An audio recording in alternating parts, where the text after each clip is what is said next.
Shortly after taking office, President Biden released a plan to Build Back Better, a transformative agenda that makes the investments we need to continue growing our economy and strengthening our community for many years to come.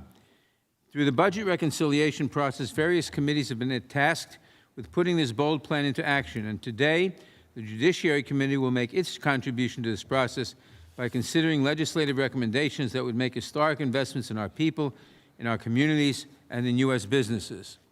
It does this in two key ways: by providing a path to permanent residence and improving the green card process for those who are already making a significant contribution to our country, and by providing additional resources to community violence intervention initiatives at the Department of Defense. The Department of Justice. Together, these investments will help keep our economy strong and our communities safe. The immigration provisions in this legislation serve as a vital investment in human infrastructure that reflects our commitment to a stronger U.S. economy and a vibrant future for all Americans. By providing a path to permanent residence for America's dreamers, temporary protected status holders, farm workers, and other essential workers who keep our country running, there is no doubt that we will benefit from the resulting economic gains for decades to come. Further, by restoring the availability of immigrant visas lost due to COVID-19 or bureaucratic delay and enhancing green card processing, this legislation also constitutes an investment in American families and U.S. businesses. These measures will accelerate the ability of family-based immigrants to contribute to their communities and the economy. And critically, U.S. companies will be better positioned to attract and retain highly skilled workers, thus enhancing our competitive advantage and our position as a global leader in innovation. The economic gains that will be realized from these provisions are extraordinary. In 10 years, this investment would, at a minimum and at a relatively small cost to the taxpayers, increase gross domestic product by $1.5 trillion, create more than 400,000 new jobs, boost wages for American workers, and add $149 billion after taxes to the U.S. economy. In addition to these critical provisions, the committee print we are considering today also invests much-needed resources, $2.5 billion, in community violence intervention programs at the Department of Justice.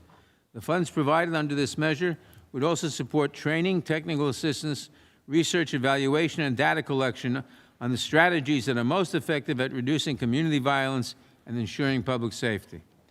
Community violence intervention, or CVI programs, seek to provide access to alternative responses to violence. These programs apply an evidence-based, localized, and community-informed approach to community violence by identifying and supporting those who are at the highest risk of being victims or perpetrators, or both, and by working to reduce violence through targeted interventions, programs, and strategies. Social and economic inequalities are often at the root of community and gun violence.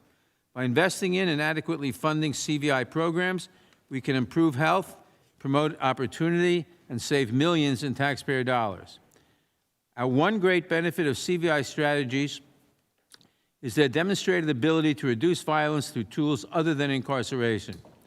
Such programs deploy trusted messengers to work directly with individuals most likely to commit violence, to intervene in conflicts, and to connect people to social and economic services to reduce the likelihood of violence as an answer.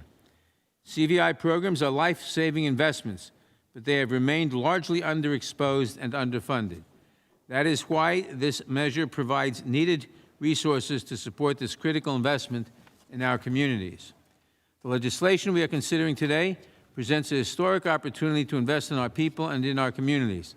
I commend both Ms. Lofgren, the chair of the Immigration Subcommittee, and Ms. Jackson-Lee, the chair of the Crime Subcommittee, for their work in helping to craft the important measures contained in this legislation, and I urge all my colleagues to support it. I now recognize the